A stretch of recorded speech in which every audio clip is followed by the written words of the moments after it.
देश न्यूज का खास कार्यक्रम।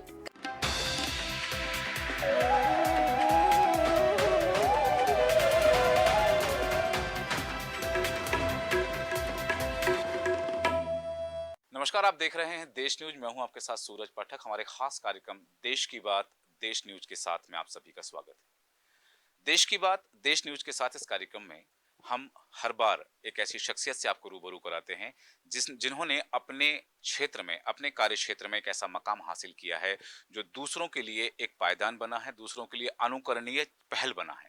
ऐसी एक शख्सियत आज हमारे साथ हैं जिनसे हम आपका तवारुफ कराएंगे, आपको रूबरू कराएंगे और उन्होंने कितनी मेहनत की है, कितनी मशक्कत की है इस आयाम को हासिल करने में। जनता से जुड़े हुए वो सीधी बातें जिन्हें आप जानना चाहते हैं और जिनसे आपका सरोकार है। हम बात करेंगे professor doctor Ajay Singh ji, AIIMS के डायरेक्टर हैं। आपका बहुत स्वागत है डॉक्टर साहब। बहुत बहुत धन्यवाद। हम बात कर रहे हैं आपकी जीवनचर्या, आपकी जीवन शैली, आपका वो जीवन जो जनता जानना चाहती है, क्योंकि आप एक ऐसे क्षेत्र से जुड़े हैं जो सीधा जनता से जुड़ा है। डॉक्टर को भगवान का दर्जा दिया जाता है।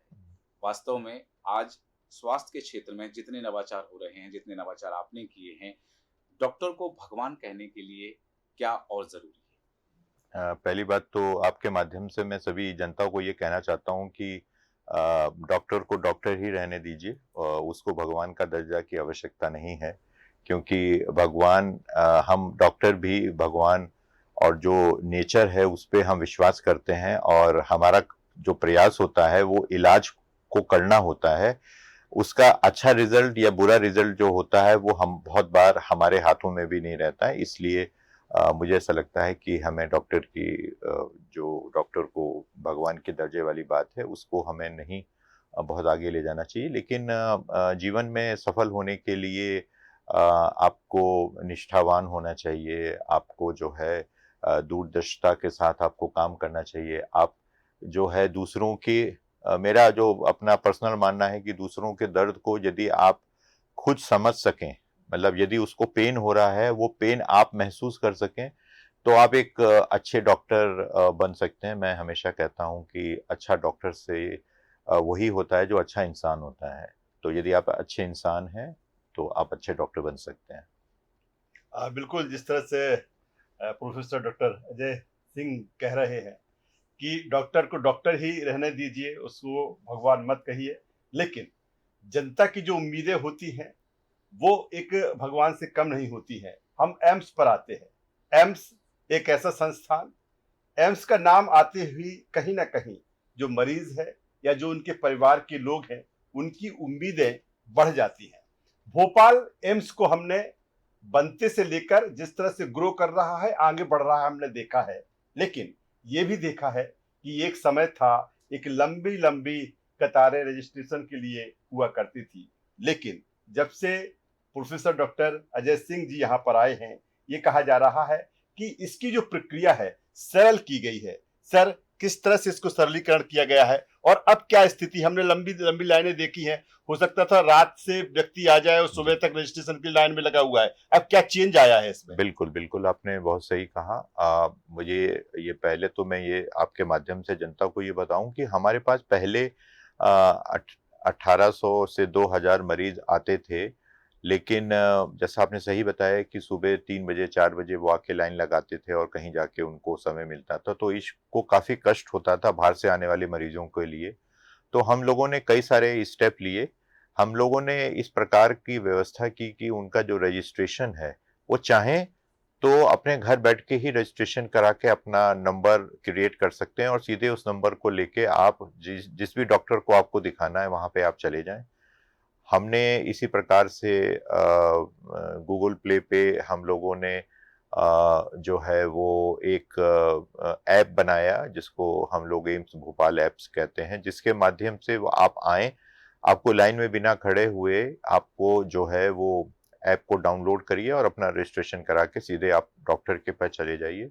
इसके साथ हम लोगों ने टेली कंसल्टेशन भी शुरू की कि ऐसे मरीज जिनको छोटी मोटी प्रॉब्लम है उनको नियमित रूप से हम लोगों ने कंसल्टेशन फ़ोन पे देना शुरू किया, जिसके लिए उनको आना नहीं पड़ता। बहुत सारे सुदूर स्थितियों में रहने वाले जो मरीज हैं वो वहीं के डॉक्टर के माध्यम से हमने 75 डॉक्टर्स को ऐसे चिन्हित किया जिनको हम लोग ये व्यवस्था दे रहे हैं। जो मरीज यहाँ आते हैं वो उनके जो अटेंडेंट हैं उनके रुकने का व्यवस्था हमने किया, उनको फ्री में खाना हम लोग देते हैं। जो मरीज हैं उनको तो फ्री में देते हैं, अटेंडेंट के लिए भी हम लोगों ने 500 बेडेड एक व्यवस्था की है, जो कम है लेकिन अभी हम कोशिश कर रहे हैं और ज़्यादा बढ़ाने की।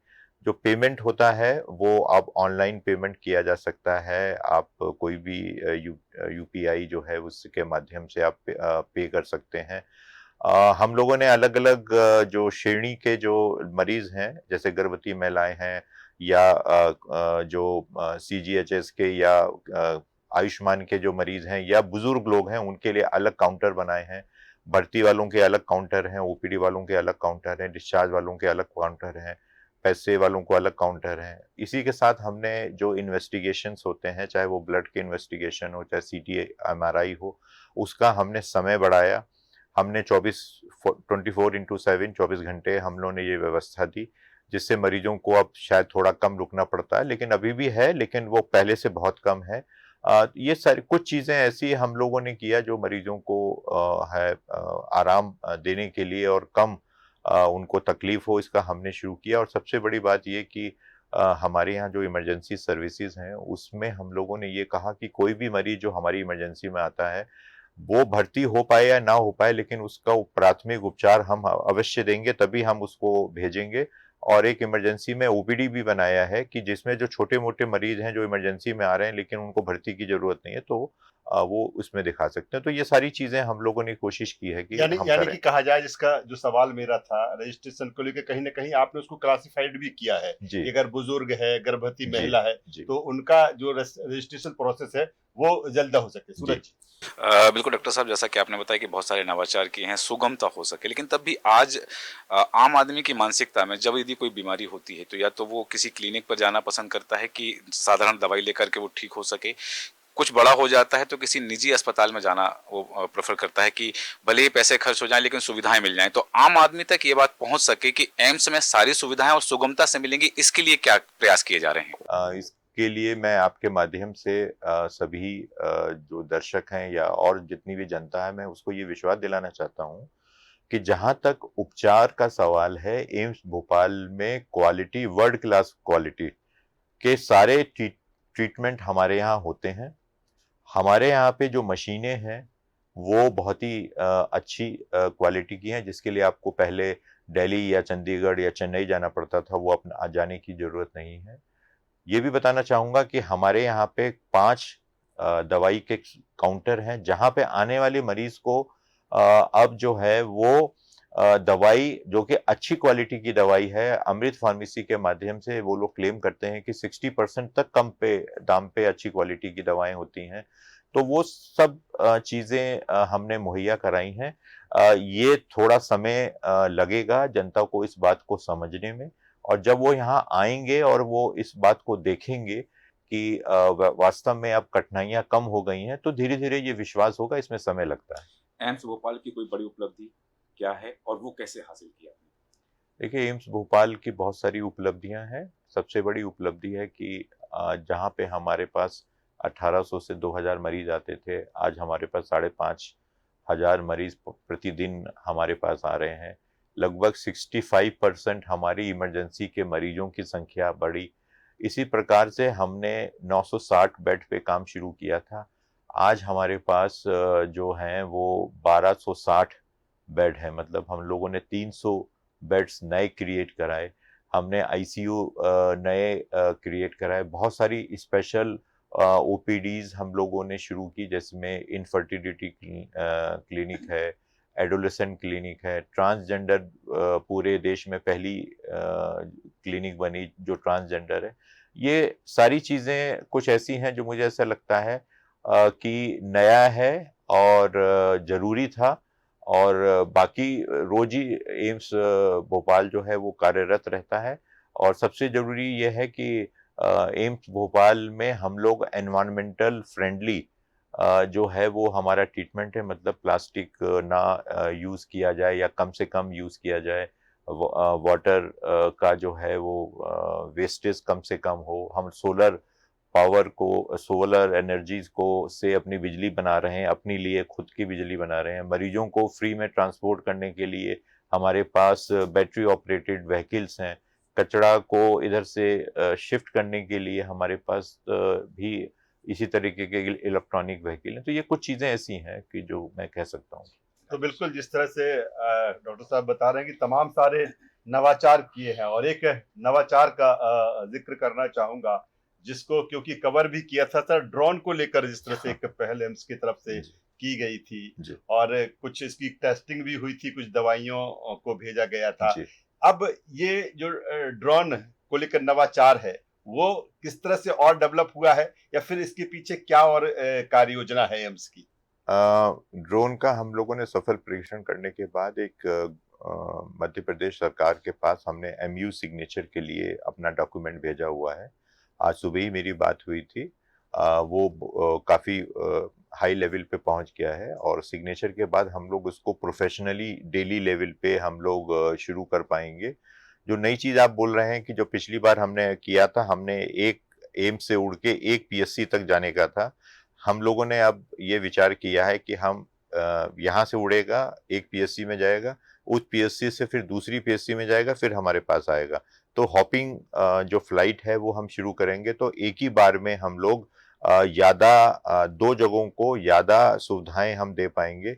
ये एक नई चीज़ है, लेकिन अभी इसमें एमयू होने के बाद ही ये डेली के लेवल पे चीज़ें आ पाएंगी। सर जिस तरह से प्रदेश सरकार की हम बात करें, एयर एम्बुलेंस को लेकर जिस तरह से जो चीजें हुई हैं, इसमें एम्स की क्या इसमें सहभागिता है, किसी तरह का क्या इससे कनेक्ट है एम्स से? एयर एम्बुलेंस एक बहुत ही अच्छी व्यवस्था है और बहुत ही यूनिक व्यवस्था है जिसको मध्य प्रदेश सरकार ने चलाया है। हम उसका स्वागत करते हैं। हमारा सीधे रूप में तो इस व्यवस्था से कोई नाता नहीं है, लेकिन मेजॉरिटी ऑफ टाइम जो एयर एम्बुलेंस से जो मरीज होते हैं वो बहुत ही गंभीर मरीज होते हैं, और वो एम्स में आते हैं। हमारे यहाँ पे हेलीपैड बना हुआ है, वहाँ पे वो आते हैं। और मैं आपको बताऊं कि पिछले कुछ ही समय में जब ये व्यवस्था शुरू हुई, हमारे पास कम से कम 3 से 4 मरीज इस प्रकार से आ चुके हैं। हम उनका जान बचा चुके हैं, क्योंकि समय हमारे पास वेस्ट नहीं हुआ। तो ये चीज़ जो है बहुत अच्छी है, और इसको मुझे ऐसा लगता है कि और अच्छा बड़े स्तर पे होना चाहिए। राज्य सरकार और केंद्र सरकार के लाख प्रयासों के बावजूद भी या लाख दावों के बावजूद भी आज भी झोला छाप डॉक्टर जिन्हें हम कहते हैं, वो शब्द कितना सही है उस विषय में हम चर्चा नहीं करेंगे, लेकिन वास्तव में जिन्हें इस नाम से पुकारा जाता है, कई बार देखा गया कि वो लोगों की जान से खिलवाड़ करते हैं। जनता के लिए इस संदर्भ में क्या संदेश और सरकार से क्या अपेक्षा इस दिशा में कदम उठाने की? ये आप सही कह रहे हैं कि जो बहुत सारे लोग हैं जिनके पास डिग्री नहीं है, जिनके पास जानकारी नहीं है, वो मरीजों का इलाज करते हैं, और शायद कई बार वो मरीजों की जान से भी खेल बैठते हैं। तो जो रूल्स हैं, मुझे ऐसा लगता है कि डिस्ट्रिक्ट एडमिनिस्ट्रेशन को बहुत ही स्ट्रिक्टली फॉलो करना चाहिए। लेकिन जहाँ तक पहल है हमारा, मैं बताना चाहूँगा कि हम लोगों ने एक one state one health policy शुरू की है, जिसमें हमारा जो विचार है मध्य प्रदेश सरकार के साथ मिलके, वो ये है कि हम कुछ ट्रीटमेंट के प्रोटोकॉल बना दें, और जो इमरजेंसीज हैं 25 को हमने चिन्हित किया है, और सरकार के माध्यम से वो सर्कुलेट हो जाए, जिससे कि मरीज जहां भी पहुंचे तो डॉक्टर को जो भी वहां बैठा हुआ है उसको ये पता रहे कि हमको ये इलाज, इस बीमारी में ये इलाज ऐसे ऐसे करना है, और बीमारी को कैसे पहचानना है ये भी उनको जो है हम लोग लिख के हमने भेजा है। तो मुझे ऐसा लगता है कि जो सुदूर जो जगह हैं वहाँ पे जो डॉक्टर बैठे हैं जिनके पास सुविधाएं नहीं है, वो हमारी इस प्रयास से जरूर लाभान्वित होंगे। और ट्रेनिंग का हम लोगों ने, जैसे मैं आपको बताऊं, हम लोगों ने डॉक्टर्स के साथ साथ नर्सेज हैं, टेक्नीशियंस हैं, उनकी हम ट्रेनिंग करते रहते हैं। अभी भी ट्रेनिंग चल रही है हमारे यहाँ पे, हम एनएचएम के माध्यम से हैं, तो हम उन लोगों को ट्रेन भी कर रहे हैं नई नई चीज़ों के बारे में। तो बाकी तो जो आपने बोला था कि सो कॉल्ड झोला डॉक्टर, वो तो एडमिनिस्ट्रेशन को देखना है। इसी संदर्भ में जैसा कि यहाँ एक शिक्षण परिसर भी है, तो मेडिकल एजुकेशन को लेकर के तमाम तरह की बातें आती हैं, सेंट्रल स्टेट को लेकर के कि तमाम जो चीज़ें हैं, परीक्षा में धांधलियाँ या उस तरह की जो चीज़ें आती हैं, तो मेडिकल एजुकेशन का सिस्टम बेहतर हो सके, उसके लिए आप क्या सुझाव देना चाहते हैं? देखिए, ऐसा मुझे लगता है कि सरकार, चाहे वो स्टेट गवर्नमेंट हो, चाहे वो सेंट्रल गवर्नमेंट हो, और एनएमसी इस पे बहुत ही विचार कर रहे हैं। प्रॉब्लम अभी जो महसूस हो रही है कि आज के जो छात्र पास होके निकलते हैं, वो लोग मेडिकल एजुकेशन को अपना भविष्य बनाने में थोड़े से हिचकते हैं और कॉर्पोरेट हॉस्पिटल में जाते हैं। लेकिन उसके बावजूद भी जो बहुत सारे डॉक्टर्स हैं जो कि टीचर बनना पसंद करते हैं, लेकिन अभी जितना हमें ज़रूरत है उस हिसाब से उतने डॉक्टर्स मेडिकल टीचर्स नहीं हैं, तो जिसकी वजह से शॉर्टेज है। हम लोगों ने एक अनोखा प्रयास किया है एम्स भोपाल के माध्यम से कि हम लोगों ने टेली क्लास रूम शुरू किए हैं। और आपको बहुत हैरानी होगी कि हम लोग एमपी में जैसे विदिशा है और सतना है, यहाँ के मेडिकल कॉलेज को तो कवर कर ही रहे हैं। अभी हमारे पास यूपी के बदायूं का, झांसी का हमारे पास आया है कि हम उनको भी कवर करें। अब मुझे नहीं पता है कि ये कितना दिन चल पाएगा, लेकिन तब भी हमारे प्रयासों में रहेंगे और हम पूरी कोशिश करेंगे कि जो भी हमारे पास संसाधन है उससे जो आने वाले जो डॉक्टर्स हैं उनका अधिक से अधिक हम फायदा दे सकें। बिल्कुल। और सूरज जी, जब भी हम एम्स शब्द जो हमारे जहन में आता था या हम जानते थे, या एम्स यानी कि दिल्ली का एम्स, लेकिन भोपाल में जिस तरह से एम्स संचालित हुआ और जिस तरह से आगे बढ़ा, और सर ने भी जिस तरह से कहा कि तमाम जो टेस्टिंग की जो एडवांस टेक्नोलॉजी है, जो उससे जुड़ी हुई मशीनरी है, वो कहीं ना कहीं अब भोपाल एम्स में भी यहाँ पर स्थापित है। सर, जिस तरह से मैंने जो शब्द किया कि एम्स यानी दिल्ली का एम्स, और अब भोपाल के एम्स की हम बात कर रहे हैं, और आपने कहा कि जो टेस्टिंग के लिए एडवांस मशीनरी है, किस तरह से भोपाल में टेस्टिंग की सुविधा है और किस एडवांस टेक्नोलॉजी के साथ यहाँ पर व्यवस्था है सर, कुछ? देखिए, ऐसा है कि एम्स जो दिल्ली है उसको दिमाग में रख के ही डिफरेंट एम्स बनाए गए थे। तो जो भी एम्स बनाए गए तो वो उस रीजन के लिए एम्स का काम मतलब टर्शरी सेंटर का काम करते हैं। उसका पर्पज ये था कि इन एम्स के बनने के बाद ये अपने आप में एक ऐसा सेंटर बन जाए जो कि दिल्ली में जाने के लिए मरीजों की व्यवस्था न रहे।